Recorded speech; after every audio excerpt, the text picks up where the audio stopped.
Awesome. Perfect. Well, thank you everyone for joining. So we have Fernanda here presenting at Climate and Culture.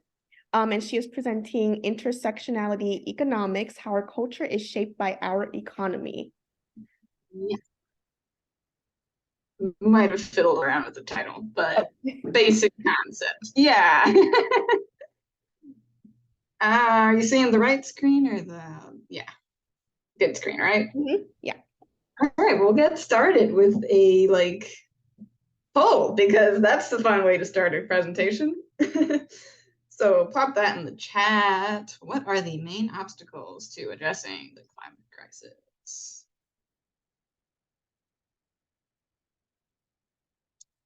Lack of technology, D. Climate deniers, lack of political will. Yep. All of the above. That's a perfect answer. Yeah. Think that's everyone. Super duper. So there's a lot of perspectives on how it could go. But we as the CCLers, we always believe that it's political will. And we'll hear that there's not enough money and there's not enough financial resources. So today's presentation is going to go over some of those assumptions and basic roots. But first, I should officially introduce myself.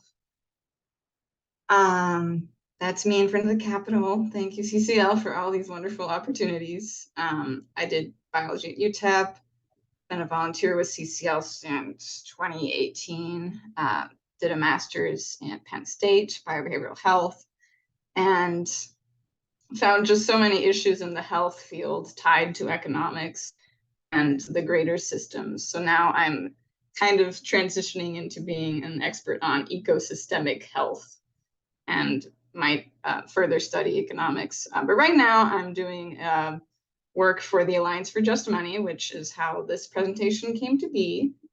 Most of my information is from what I've learned working with them. And at a local scale, I'm also a board member with our local organization for ecology and sustainability, Eco El Paso. So to start the story, how did I make my way to this question of Alliance for Just Money? I made a little cartoon to kind of make it super friendly. I'm here to do what I can for the environment. I was very motivated to go green. There's always so much to do. Learned about the fossil fuels and that one of the ways that we could fix it was to put a price on pollution and price carbon. And there's CCL opening the doors to me. So lobbied for the political will to push for a carbon fee and dividend, but I've run into obstacles along the way.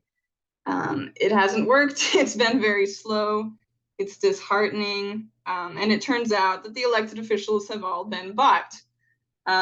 So working as well with Move to Amend, which is the organization trying to get money out of politics, I've come to understand the dark money in politics and the obstacles in that sector that make it really hard to address climate change. Currently, money is considered free speech and is used to influence elections. And it's no wonder that the corporations keep acting like the rules don't apply to them. Then I discovered that money isn't only an election during the election cycle. It actually goes deeper into how money is created and by whom.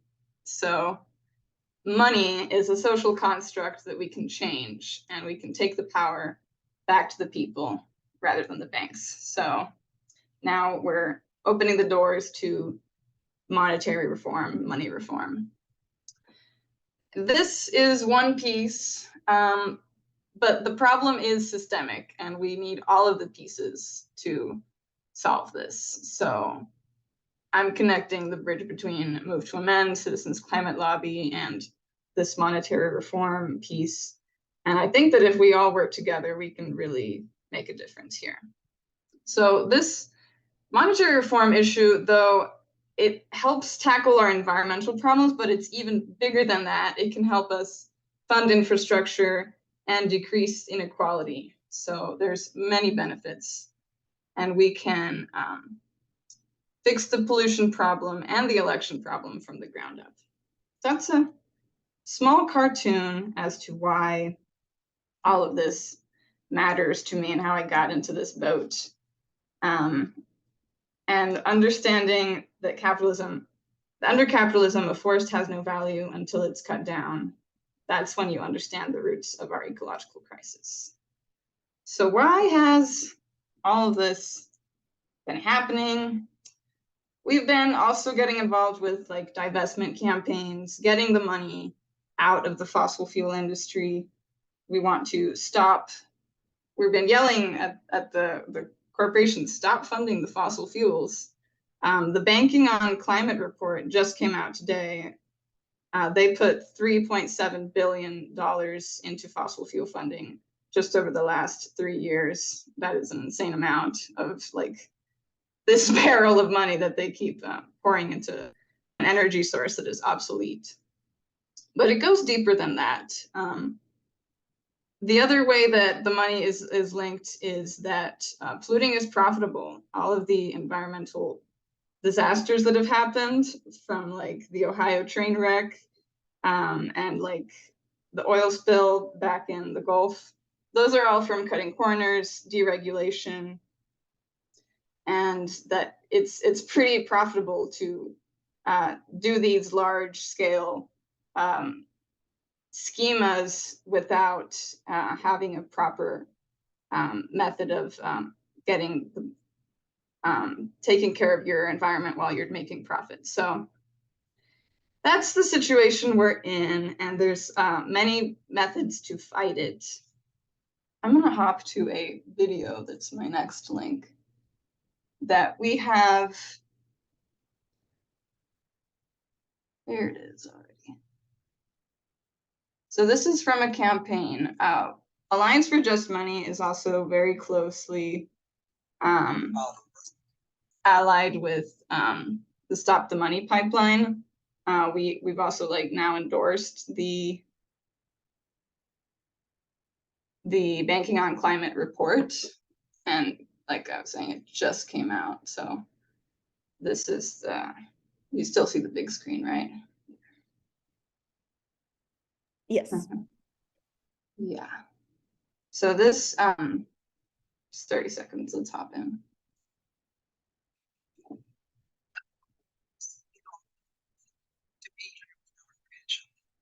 Investing with Oh, I Vanguard can't helped. hear it too much. I need to share again properly with the sound thing, don't I? Yeah, you haven't shared the sound, and I would optimize for video and maybe also do the closed captioning because I'm deaf. Okay. Super duper. Hold it. Very quick. All the work, the cut corners, it all felt worth it to be here with our grandchild. Investing with Vanguard helped us seed our retirement dreams, but now we're reaping what they've sown. I'm so sorry, little one. Climate change is crushing those dreams. I hope it's not too late. When you save with Vanguard, you're an owner of a catastrophic climate future. If it's bad for the environment, it's bad for your retirement. That's kind of the message that we've been hearing from all of these great organizations. Where are you guys? I'm gonna stop sharing and find you again because okay, some of us have stock in Vanguard. That is totally okay. That's the system we live under. We have to use it. And you know, make do with what we have, sadly. Darn it. I still can't see you fellas. I will just talk at an empty screen. I think we can see you though. I can see you. Okay. It'll work. Okay. So what's been happening now, this awareness that these banks are really putting people's money into the wrong egg basket. They're just putting it into the wrong things. So people are really taking stock of that. And there's this whole divestment campaign. You can cut up your credit cards if they're from Chase, Wells Fargo, Citibank, the 4 largest banks. Those are the ones that have been really putting them in the wrong place. So, however, they're still not changing. Right now, the big banks are planning to have more fossil fuel infrastructure built for the next 20 and 30 years. So people have really like tried to build awareness on this. And I'm sure you guys in CCL are aware of all these divestment campaigns. We kind of associate with them as well. It goes beyond the gas and coal. It also refers to big interests like in animal agriculture is a huge one. This article that I linked in is about deforestation in Paraguay, and that the banks have been funding this and making deals with the meat industry and really allowing this deforestation to happen because of how profitable it is, even though they're not taking into account any of the externalities or harm to the environment. So there are some profitable systems in there. So we're talking about profit. People consider that money. Let's go to the next very important poll question that I have for you today, which is very broad and very meta. Who creates the new money? So pop in your answers or come off mute. I will take a peek at the chat. Yeah, the Fed, the government. That is what we are taught.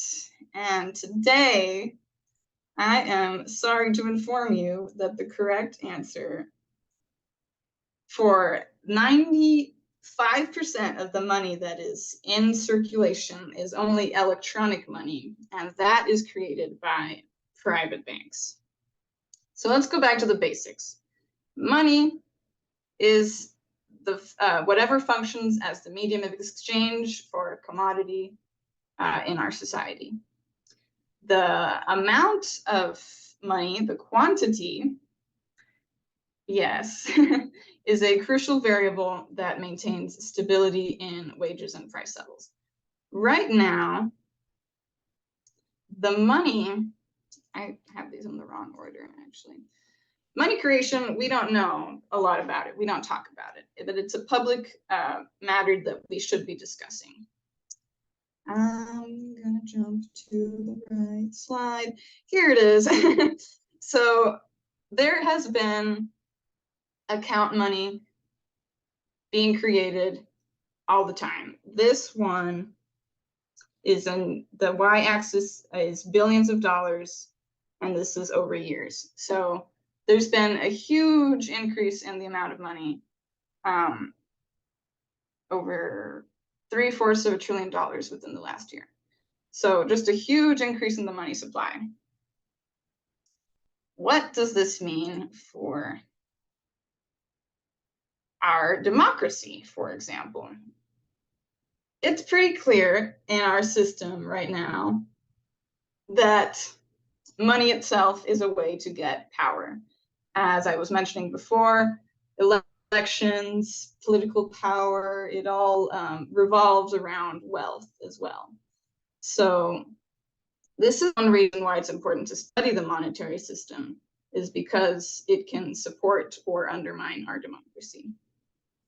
So I've shown you that graph on how much money has grown over the past. This question, do you think our society has a normal distribution of money? And I put this in, I gave this presentation in a different shape and stride to a group of academicians. So like the normal distribution, like a bell curve. You would assume that anything in our society has a bell curve shape, but really, let me just, this is a distribution of money in our society. So I'll let y'all stare at that for a moment in shock. Maybe you've seen it before. The top 1% owns 35% of US net worth, and the bottom 40% are basically only having debt. So it's very unequal, and it's a very bad system if you want to have a democracy. So let me put that back in order and hop back to the money creation. So we've been discussing a lot about how to reform our economic system to better work in line with nature. There's frequently talk of capitalism. Capital is money, ism is the system. Our economic system right now is money, but it's really, really the wrong kind of money. So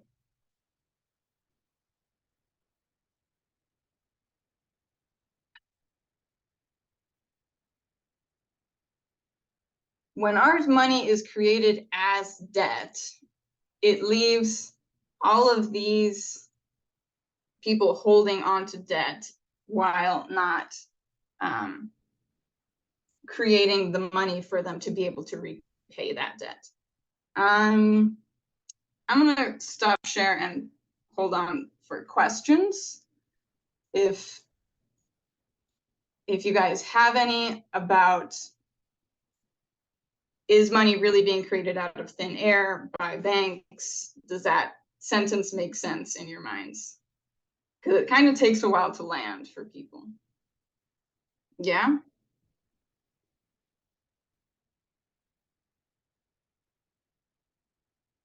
So the Alliance for Just Money is really trying to democratize money in that we acknowledge that it's a social construct that we can reform, and it always has been. So one of the ways that we propose reforming money is to do exactly what you guys thought was happening, that the Fed and the US Treasury would be in charge of the money supply, not the private banks. So there is a policy that we are supporting that would make this transition happen. And it's 3 parts that have to be implemented together. The money also has to be implemented debt-free as a permanent and not growth-dependent asset of the nation. And also, the US Treasury has to take over the Fed, and the banks need to stop the money supply. So I'm going to show you a quick video I made to kind of explain this in a catchy video. And it's called The American Monetary as a solution that will fix, reform, and stabilize the monetary system. It will create full employment and protect the public investment. I still have to change the length time. Provide for public investment in capital infrastructure, and provide for reducing the cost of public investment.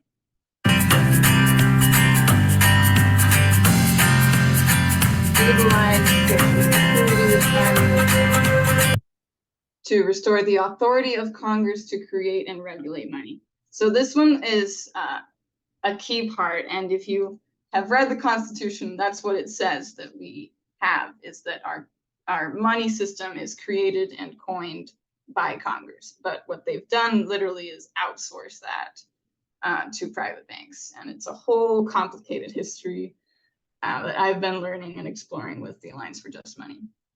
And so this bill will also modernize and provide stability for the monetary systems of the United States and for other public.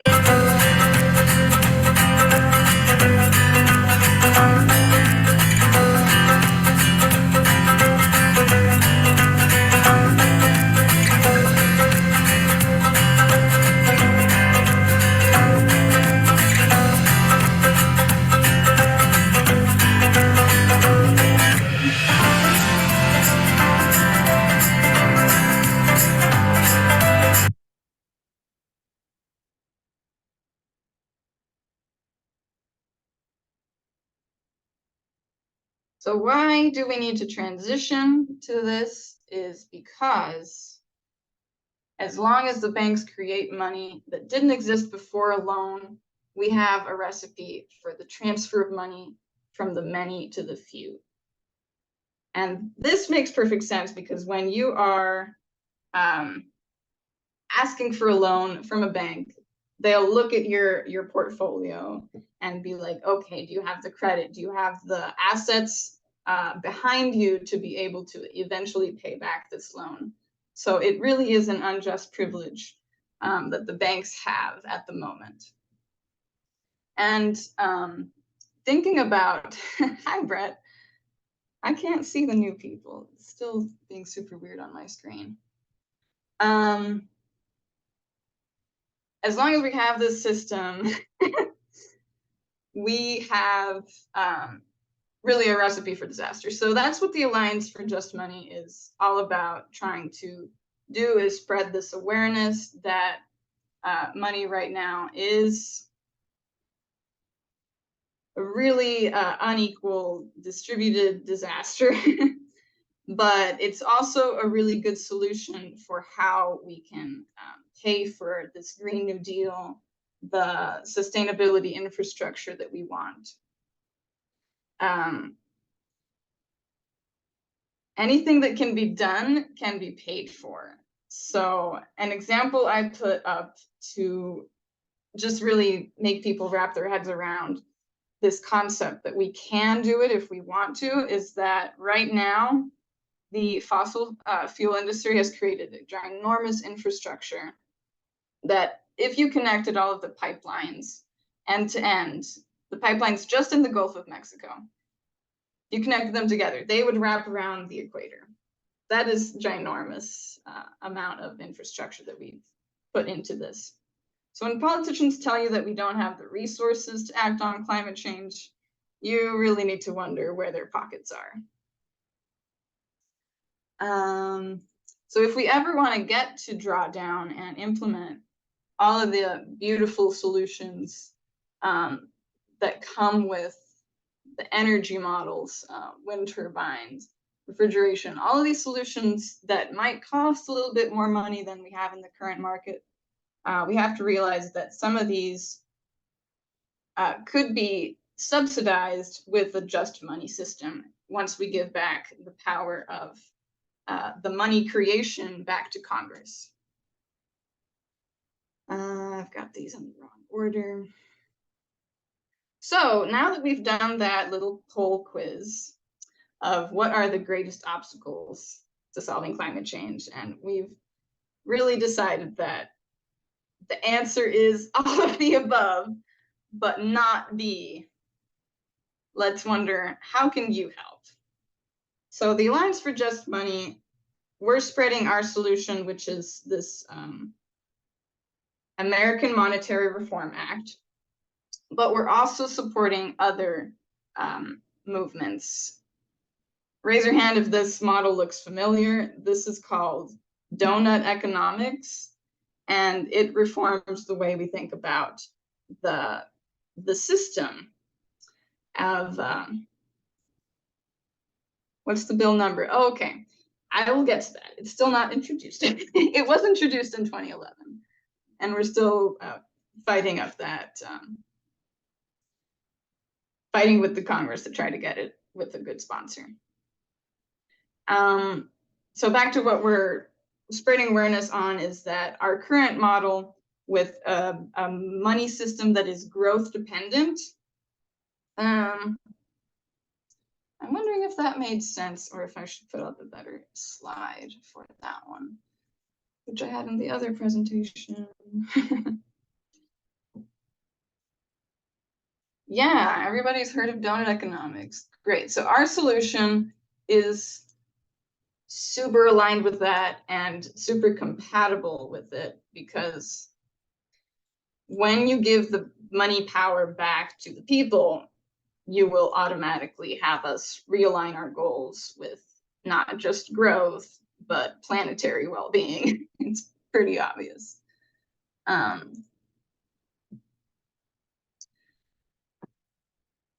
So we all learn now that money was created by banks. Here is some empirical evidence. Oh, I clicked the wrong.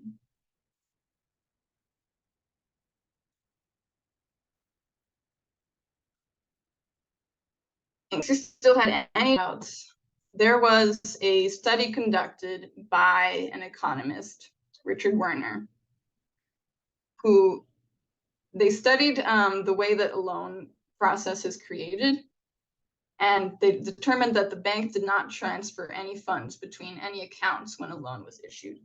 And that you can empirically prove that within your own bank account. Like when somebody asks for a loan, your money never goes down. So we should all be wondering, where's that money coming from? But we're very programmed to not think about it. It is wild. It's really hard to do the mental gymnastics once you know this secret. And it becomes pretty clear that we're all arguing about the wrong things. What if I told you that they have us fighting about the economic system, socialism versus capitalism, and whatever else, to distract us from the fact that it should be the monetary system we should be reforming?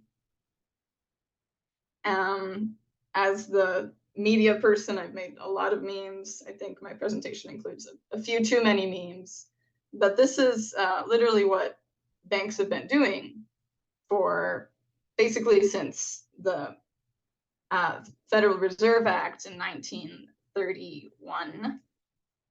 Why earn money when you can literally create it?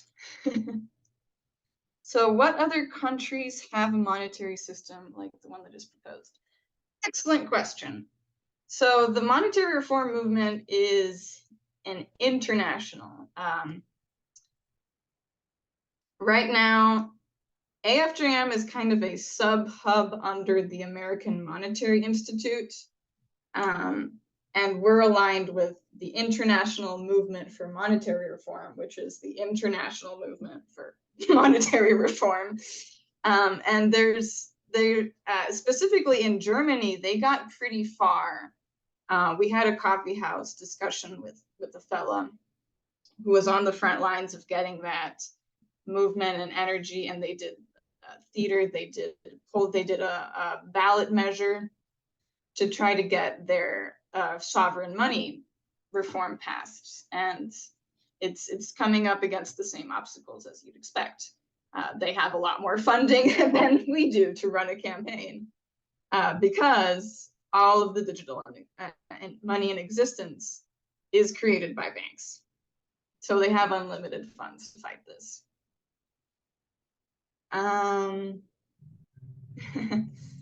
Okay. I'll have to redo this presentation a little nicer. It's been pretty hectic with the climate charter.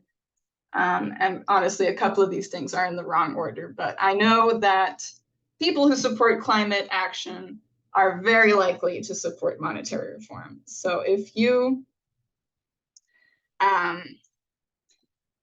would like to learn more and get involved with this movement, we do have paid membership, but you can also join like our next generation group. And we meet pretty frequently to just discuss and learn more. We make some memes, we spread the word. For example, one of the things that we have to spread the word about, not only of the money secret, but also the money goal. And that on a macro scale, our politicians are all trying to increase what we call gross domestic product, when we should have instead the goal of perhaps sustainable econometrics, donut economics, etc. Even the person that invented the GDP knew that there were flaws in it. So that's what AFJM has been up to. Where is this? We are trying to create some alternative solutions to this gruesome picture that they keep telling us is inevitable.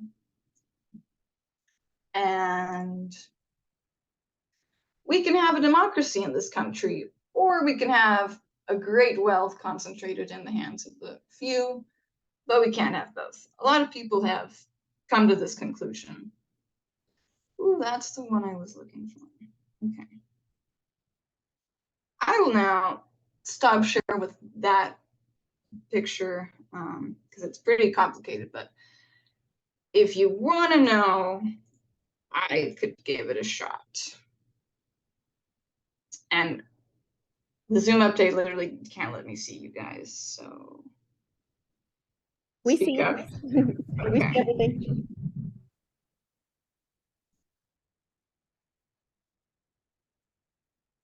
So, yeah, gross national happiness. Love that. All right, so I will jump into answering the question on, is there political will for monetary reform? We're trying to build it. It's definitely bipartisan. It can definitely be bipartisan. And that's a huge advantage we have, is that people innately know that something is wrong with the money system. And once you tell them, oh, well, the banks are literally making it, then it's pretty easy to get them on board. So I've gathered some petition signing, and it's just a matter of following the steps to build that political will. So on our next target step is get enough petitions in one specific region where a friendly congressperson might be able to take this one up. I'm eyeing to see if it's going to be my local place, but the waters are pretty turbulent here. We're also planning like large outreach events in Chicago, where one of the Fed banks is. It's going to be called Mayday for Money, and I'll definitely spread the word on that one. But that's the plan for like next May. We've got some time for planning.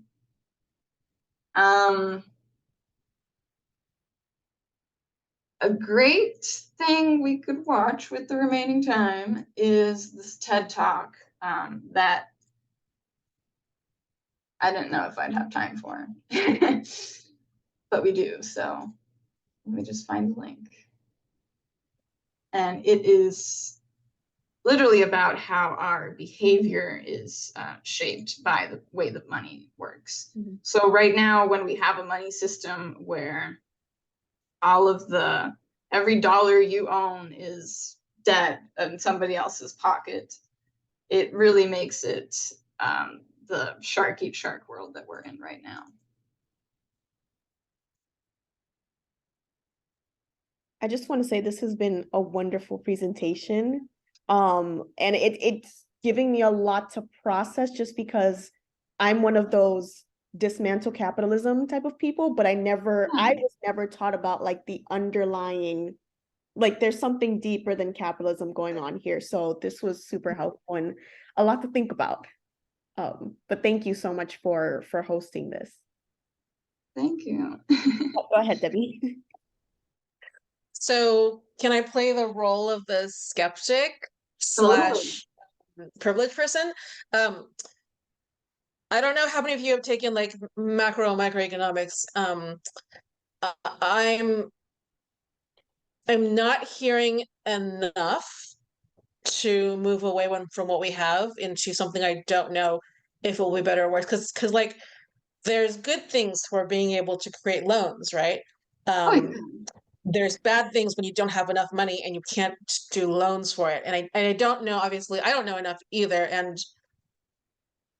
it's so complicated for like a volunteer court to explain that. It worries me that like politicians and people who have political will won't take you seriously. So I don't know what the question is, but what do you say to skeptics, or like what kind of skeptical questions do you get? I've gotten other streams of skeptical questions, more like, why are we doing it this way instead of like repealing the Glass-Steagall Act, which is the one that like made speculative banking and the ordinary banking like a separate thing. and I kind of don't know the answer enough for that one. But there are some regulations that have been played around with in the wrong way around financing and banking, and it all needs to be more regulated. That's one thing we could like all agree on, even like recently seeing the last bank collapse in Silicon Valley. So pretty self-explanatory. TED Talk, Money, Society, and Culture. That one. While I pull that up, the question you have as to why would this work better, that is a good one. I don't think I'd heard that point before. That we could have. I mean, it's like a two-part question, right? One is like, for it to work, you would have to have literally the whole world buy in, right? Like it would be very hard for just America, and that's a lot of political will. So why put in the effort for something that, I mean, I think it's good for education purposes and like explaining that there's better ways to do this, and we can dream, but it would need a lot of system change and enough people, a critical mass of people who believe that it can be done, which I'm skeptical if you can do, and I haven't heard the case that there will be enough people to come over for it yet. So, and yeah, what Karina said, like, I mean, that's the thing, like I'm all for, like, you know, the master's tools will not dismantle the master's house, but I don't know if we can do that in time for climate disaster. I know, right? Yeah, it's a scary part. But it's a useful thing even then. I think knowing this tool helps people question other parts of the system. So I've really enjoyed this as a like thought experiment. I don't know how realistic it is to keep going. I wanted to test the waters here in CCL, particularly since you guys are like the masterminds of political will. Like all this strategy, yeah, that has been done for political will has just been marvelous, and we've kind of been cherry picking a few of those concepts in our work. Yeah, I don't know. It's pretty terrifying.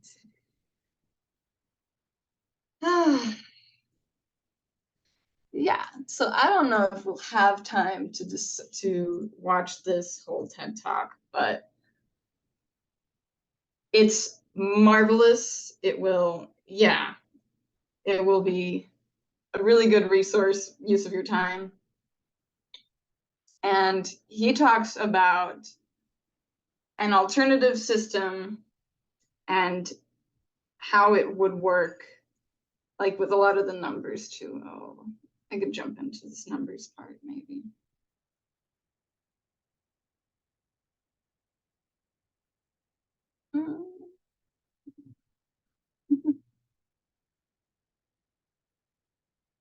I don't know where to go next. Yeah, let's watch the TED Talk. Notes? Discussion? Yeah. Okay. I think for those who can't stay, totally fine. Thank you so much for coming, aka Karina. And we can stay on to watch the TED Talk. And then if you can send over some of the resources that you reference and petitions, so I can kind of like make a recap email to send over to members who couldn't attend, that would be awesome. But we can talk about that later, so I'll email you. But yes, thank you. Let's just do the thing.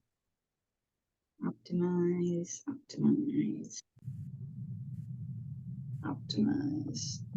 Well, we already learned about who creates money.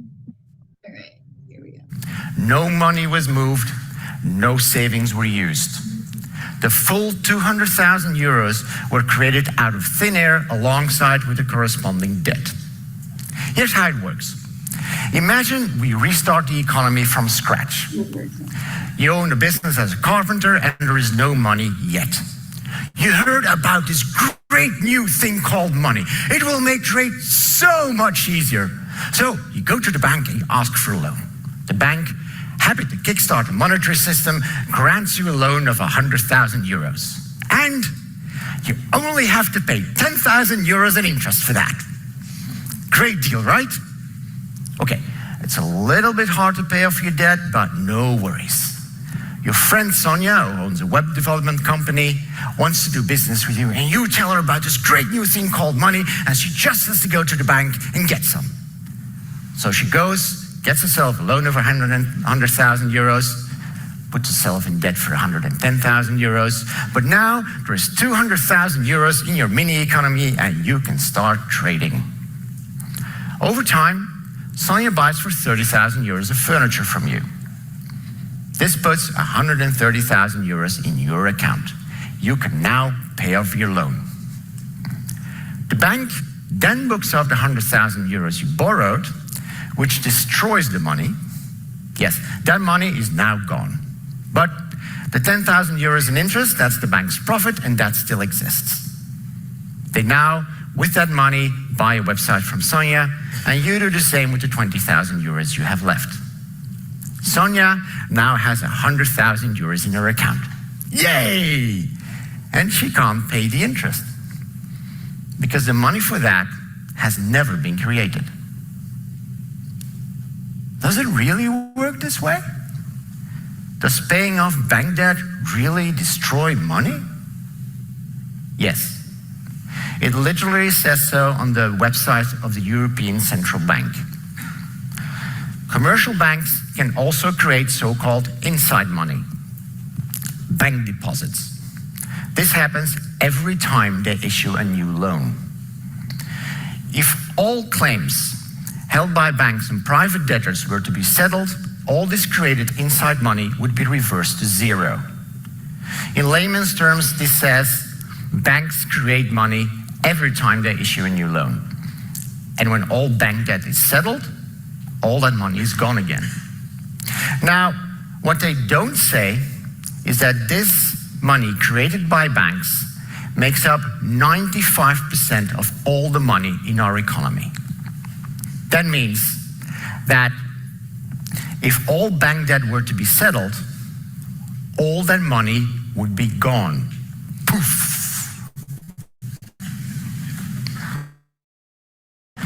Money cannot exist without debt. New loans are constantly needed just to keep money available in the economy. Now imagine what happens if that economy stops growing. The amount of loans would go down. And if more debt is being paid off than money is lent out, the total amount of money would shrink. It's like a bathtub. When the drain takes out more water than the faucet adds to it, the tub will eventually be empty. This is the invisible reason why our economy has to grow.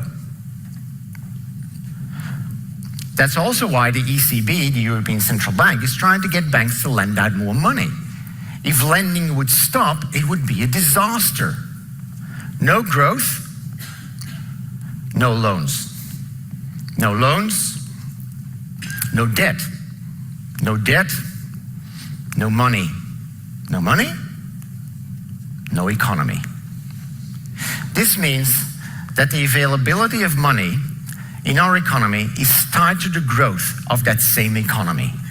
That's kind of like linking the stability of an apartment building to the number of apartments that are inhabited. Not the best construction imaginable. But even in a growing economy, our current monetary system is inherently unstable. We all remember the crisis of 2008, right? Most of you probably think this is the last one we had. I'm afraid you're wrong.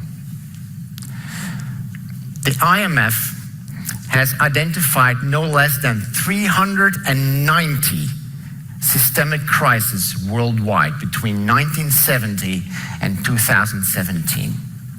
On average, that's more than 8 crises per year.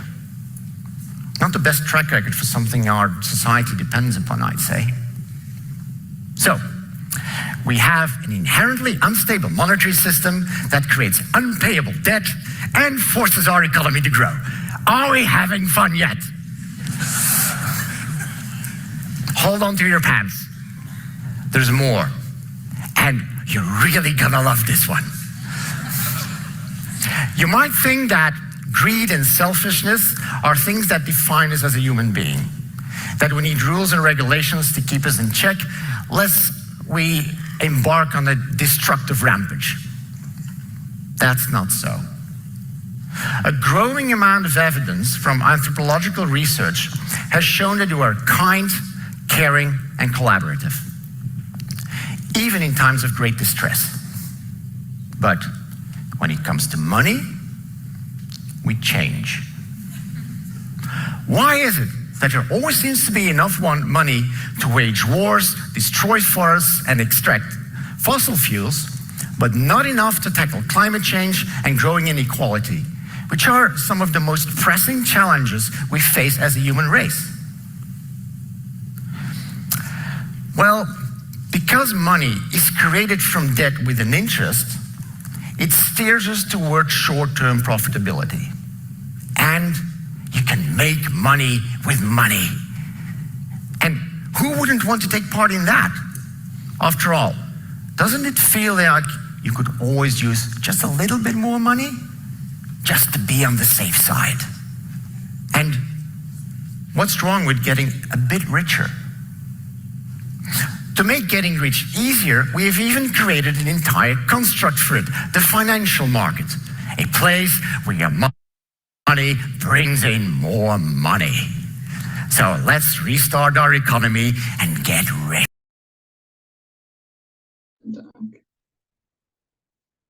Pretty insane concept, right? Yeah. So the behavioral impacts were like the most shocking part when I first saw that. Like, we can actually be kind and collaborative. And he goes on describing his alternative money society, and then doing an experiment where people are actually being more collaborative when they have a different kind of money that isn't based on debt. So it's just mind-blowing. Any thoughts so far on the TED Talk? Want to keep watching? Okay. Oh, Debbie, were you going to say something? I realized I was unmuted, but I didn't. Okay. Okay.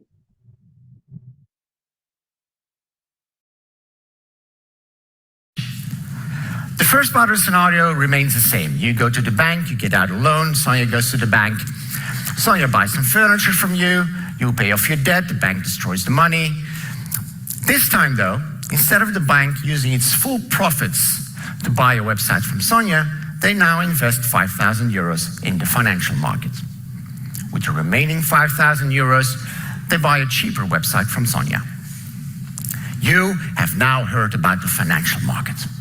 Everyone talks about it, and the bank is more than happy to point out all its advantages. So you want a piece of the action, and you put 15,000 euros in the financial market. With the remaining 5,000 euros, you buy some web services from Sonia. Sonia now has 80,000 euros in her account, 30,000 euros short to pay off her loan. She defaults and the bank comes for her, and a long and painful legal procedure lies ahead of her. Can you see the consequences of this system? Can you see that for every euro you have, someone somewhere needs to be in debt for that euro to exist? Can you see that every euro invested in the financial market is no longer available in the real economy, the economy most of us live in, to buy goods and services there? Unless that money would immediately go back to the real economy, but then how do you explain the growth of those financial markets? Can you see wages go down? And can you feel the reluctance to give your money to those with unpayable debt? Research has shown that dealing with money, just having it in your hands, or even thinking about it, makes us less willing to share and less willing to help others. Oh, it starts at the age of 3 too. At the age of 3, money starts having this influence on us. Do you want this? Do we want an inherently unstable monetary system that forces our economy to grow, livability of the planet be damned? Do we want an economy where money easily flows to destructive projects like war and deforestation, but not to combating unjust inequality and climate change? And do we want a monetary system that makes us more greedy, more selfish, and less willing to help others? I and the people I work with think we deserve something better. Now, before I move on, I have a confession to make. I am not an economist in the classical sense of the word. I hold a master in IT.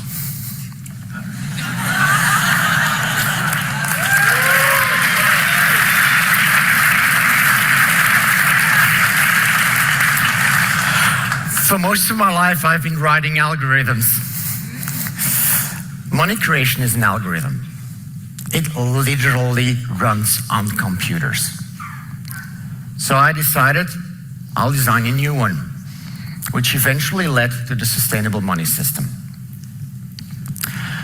The two main differences are that money is not created from debt and there is no interest. Let's restart the economy with the new system. You and Sonia both open an account in the sustainable money system. This entitles you to a guaranteed income of 2,000 euros per month. This money is created by the sustainable money system itself without simultaneously creating debt. The first month, both you and Sonia receive 2,000 euros on your account. With this money, Sonia buys some furniture from you. Next month, you receive your next 2,000 euros. Sonia buys some more furniture from you, and you buy some web services from Sonia. Let's fast forward 10 months. You have now both received an extra 20,000 euros. This brings your account above 25,000 euros. Now something happens that initially meets resistance from most people. You now have to pay a fee on the amount above the 25,000 euros. This fee is called demurrage. The 25,000 euros is your demurrage-free buffer. You do not pay anything on that amount. In our example, the demurrage is set at 10%, so you pay 100 euros. Right after paying your fee, another guaranteed income is added to your account. Now, the fee you paid is used to pay for public services, like healthcare, education, environmental care, and so on. If not enough money is available to pay for these public services, extra money is brought into circulation.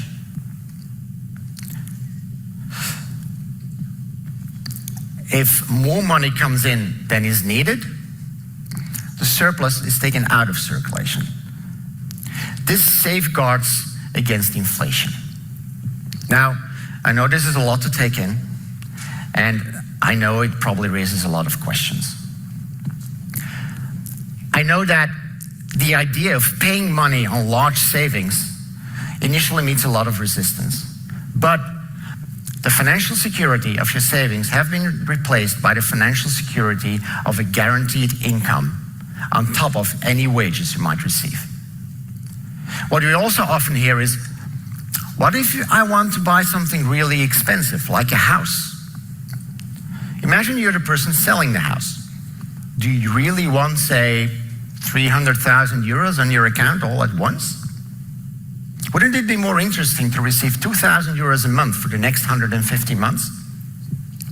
This is a potential effect of the system. Large transfers of money would most probably be converted into streams of money over time. The most important aspect of the sustainable money system is that money supply, the availability of money, is no longer dependent on economic growth. The amount of money in the economy scales with the amount of people that are using the system. And we can now also get rid of the lack of money arguments that are thrown around when talking about tackling climate change, because this is clearly a public service. And therefore, money is no longer an issue. Inequality is automatically reduced because getting rich becomes increasingly expensive. I told you that our current money easily brings out the worst in us. The money created by the sustainable money system allows the best in us to emerge. We observed this during the games that we developed, where we let people experience the difference between the two types of money. With the sustainable money system, people are less stressed, collaborate better, and pay more attention to a common goal, while also being able to take better care of themselves without huge piles of money. I will never claim that the sustainable money system will solve all of our problems, but I do claim it will make solving a whole lot of them a whole lot easier. It can create a new story for our future, a story where money is readily available to tackle climate change while simultaneously reducing inequality and providing financial security for all. A story where we can come together again, where collaboration trumps the everyone for themselves strategy, and where quality of life becomes more important than the quantity of stuff we possess. It would be a change of epic proportions. And how amazing would it be if we can tell future generations that we were part of that change? You can be part of that change just by spreading the story, or contact us if you want to get involved. Thank you.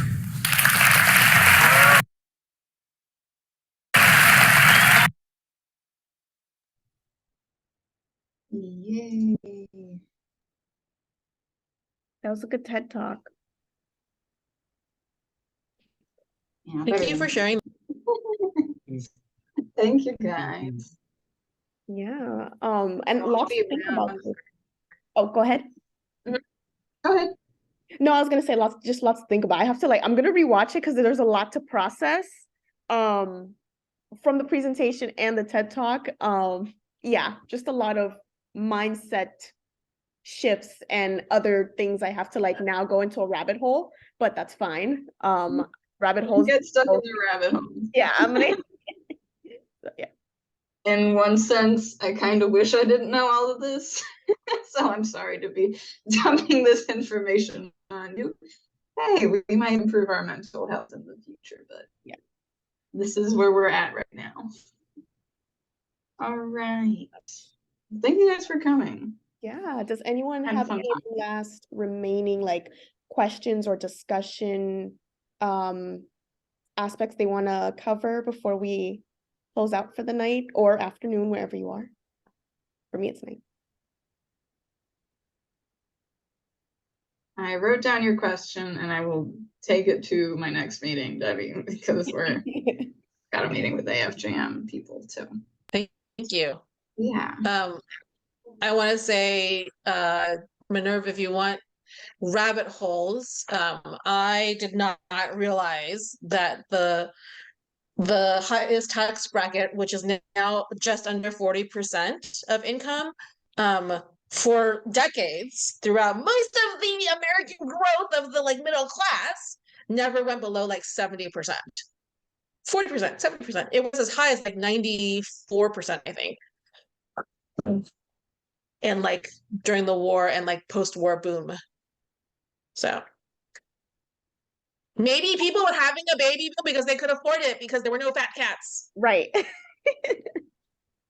Oh my God. Wow. And when you get taxed at such high rates, it makes sense to invest the money back into say your business. Yeah. Right. So you wouldn't become think of how many bajillionaires there are now that there weren't before. There were very few bajillionaires. Now the number's just growing and they keep just, I'm not gonna say hoarding the money, but yeah. They're basically hoarding the money. Hoarding the money. Okay. Yeah, too easy because you can just create money out of thin air. Ta-da, you're friends with the bank. Wish I was friends with the bank. No luck there. And Ashworth, is there anything that you wanted to say or any insights or thoughts you had? Yeah, the sustainable money system is from the TED Talk is like it's well like organized, but like imagine like the money in the bank for any outcomes and help it, but like a more sustainable way, like things like with online things to reduce like paper and checks is maybe. Right. Yeah. And it has such a nice name, sustainable money system. Yeah. What do we have now? Yeah, just the unjust money. Or every dollar you have is a debt for somebody else. Wow. Okay, Well, I got you one more. Look at this. that is the If you top. click on this is each pixel is a actually here, I'm going to share my screen. Each pixel is wealth. And then it shows you like, this is if this is $1 million right there, right? And this is $1 billion. And then Jeff Bezos has this much. And if you keep scrolling, there's like things in the middle where he talks about stuff, I think. Why do I feel sick looking at this? It's literally unimaginable. It says, just keep scrolling. So, and this is the actual scale. If you scroll on to the very end, I'm gonna cheat because they talk about, oh my God. They talk about all the things that they could do, the 400 richest Americans, and then, yeah. So, 3.2. but it's a interesting exercise. Thanks for sharing that. That'll come in handy. Oh, seriously. But thank you everyone for, coming. This was wonderful. Lots to learn. Thank you so much, Fernanda, for being super flexible and coming to host this meeting and sharing your knowledge with us. And when you have a chance, please email me all the resources so that I can pass it on to the team so that they can also be empowered and sign petitions and do whatever we need to create a more sustainable money system. So thank you so much. Thank you. Will do. All right, everyone. I think we did it. Y'all have a Stop the wonderful day. recording now. Bye, everyone. Okay, bye. Right.